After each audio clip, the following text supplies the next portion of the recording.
आज सामाजिक क्षेत्र हो, राजनीतिक क्षेत्र हो, शिक्षा का क्षेत्र हो, खेलकूद का क्षेत्र हो, क्रिएटिव वर्ल्ड की दुनिया हो, जीवन के हर क्षेत्र में महिलाओं का योगदान, महिलाओं का प्रतिनिधित्व देश के लिए गौरव दिलाने वाला रहा है। विज्ञान के क्षेत्र में, खास करके स्पेस टेक्नोलॉजी में उनके योगदान की सराहना हर हिंदुस्तानी बड़े गर्व के साथ कर रहा है। और इन सब की सबसे बड़ी प्रेरणा हमारा संविधान है। आदरणीय सभापति जी,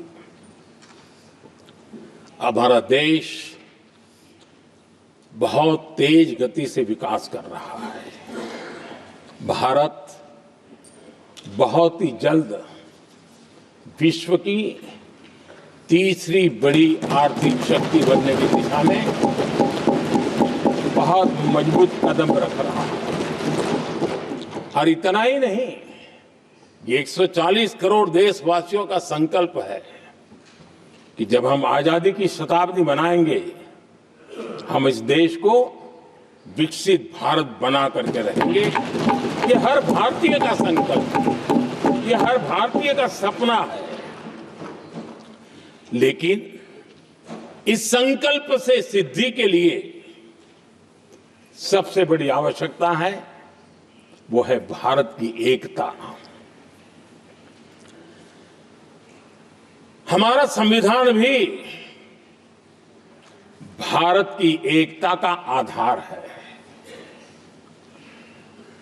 हमारे संविधान के निर्माण काल में इस देश के बड़े बड़े दिग्गज थे, स्वतंत्रता सेनानी थे, साहित्यकार थे, विवेचक थे, सामाजिक कार्यकर्ता थे, शिक्षाविद थे, कई फील्ड के प्रोफेशनल्स थे, मजदूर नेता थे, किसान नेता थे, समाज के हर वर्ग का प्रतिनिधित्व था और सबके सब भारत की एकता के प्रति बहुत ही संवेदनशील थे।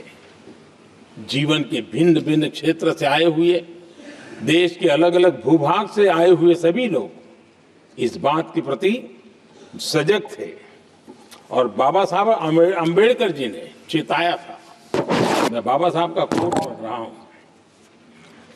बाबा साहब अम्बेडकर ने कहा था, समस्या ये है कि देश में जो विविधता से भरा जनमानस है, उसे किस तरह एक मत किया जाए, कैसे देश के लोगों को एक दूसरे के साथ होकर निर्णय लेने के लिए प्रेरित किया जाए, जिससे कि देश में एकता की भावना स्थापित हो।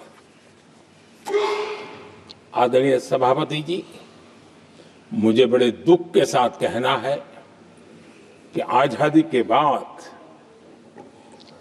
एक तरफ संविधान निर्माताओं के दिल दिमाग में एकता थी, लेकिन आजादी के बाद विकृत मानसिकता के कारण या स्वार्थवश अगर सबसे बड़ा प्रहार हुआ तो देश की एकता के मूल भाव पर प्रहार हुआ। विविधता में एकता, ये भारत की विशेषता रही है। हम विविधता को सेलिब्रेट करते हैं और इस देश की प्रगति भी विविधता को सेलिब्रेट करने में है।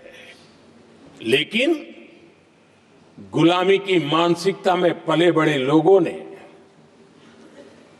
भारत का भला न देख पाने वाले लोगों ने, और जिनके लिए हिंदुस्तान 1947 में ही पैदा हुआ ये जो धारणा बनी थी, उनके लिए वो विविधता में विरोधाभास ढूंढते रहे। इतना ही नहीं, विविधता के इस अमूल्य खजाना है हमारा, उसको सेलिब्रेट करने के बजाय उस विविधता में ऐसे जहरीले बीज बोने के प्रयास करते रहे ताकि देश की एकता को चोट पहुंचे।